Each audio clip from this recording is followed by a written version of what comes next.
Can we have the next question from the brother? Yes, thank you for the wonderful talk. My name is Chai.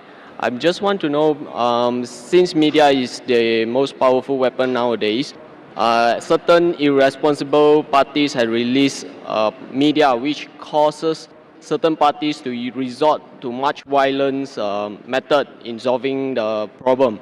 According to Al-Quran, what is the best approach for this kind of scenarios? The brother asked the question, I think is referring to the innocence of Muslims, correct? Yes, correct. The brother is saying that sometimes certain things, as media is the most powerful weapon, certain things come into the media which hurt the feelings of other people. So what is the best strategy that should be done? Brother is talking about a movie that was released a few weeks before, Innocence of Muslim, which has caused turmoil in the Muslim Ummah, a hue and cry. And I have given a reply that how Muslims should behave. Normally what happens that whenever such issues come, it's common for the Western world to bring out things which are against Islam.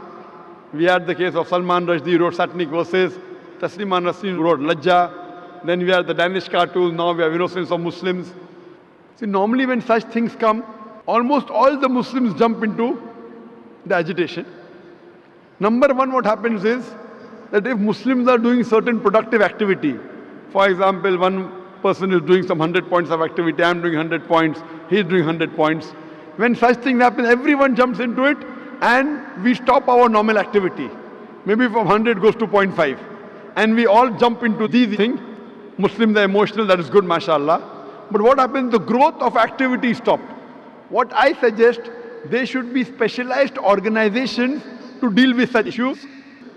How today the aid of specialization, we have heart specialists, brain specialists, kidney specialists.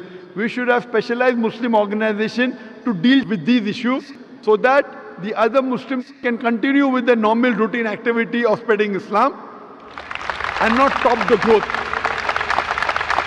For this, I suggested 6 strategies. Number one, what I suggest is there should be a battery of international lawyers. The best lawyers from different parts of the world, maybe the best lawyers from Malaysia, from Muslim Gulf countries, maybe from India, maybe Sri Lanka, from different parts of the world, maybe best lawyers from UK, from USA.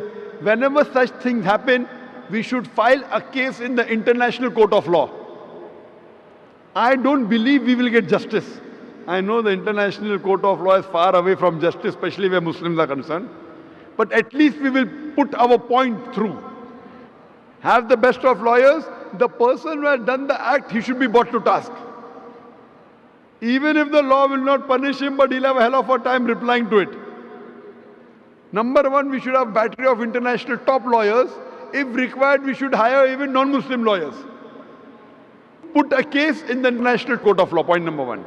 Point number two, the Muslim countries should protest officially. Through the foreign ministers of the country, they should protest through the ambassadors in that country that what has happened is wrong. Whichever country is involved in doing this act, all the Muslim countries through the foreign ministry, through the ambassador should protest, number two. Number three, we should give an intellectual reply to that act. Intellectual reply to satanic verses, intellectual reply to Danish cartoons, intellectual reply to Lajja or to Innocence of Muslim. Strategy number four, if we know the country involved in the act, if we know there is a dealing with the Muslim countries, there should be a ban in importing their products. The best example is during Danish cartoons, Denmark wasn't interested in listening to Muslims. So all the Gulf countries got together and they said, we banned the products of Denmark. They went in a loss of more than $1 billion. Then they wanted to sit across the table. Put a sanction against that country. If you believe in freedom of speech, we believe in freedom of using what we want. It's our wish whether we want to use Danish products or not. The moment there was a sanction against the Danish products, Denmark wanted to talk to the Muslims. This is strategy number 4. Strategy number 5, all the Muslims throughout the world should protest via email, via letters, via fax. Protest to the person who's involved, the organization involved or the country involved. At last, there should be a mass peaceful protest There should be a show of strength, a peaceful protest, but it should be peaceful. We should not damage the property of another country, should not hurt innocent people, should not indulge in violence. It is prohibited. We should not kill anyone of the same community. As I said earlier, it is haram in Islam. There should be a mass peaceful protest. A show of strength should be there. Millions of people should gather together, but it should be a peaceful march. We should not indulge in violence. If Muslims get together and do it intellectually, inshallah, we can give a fitting reply to such things. Hope that answers the question. Thank you.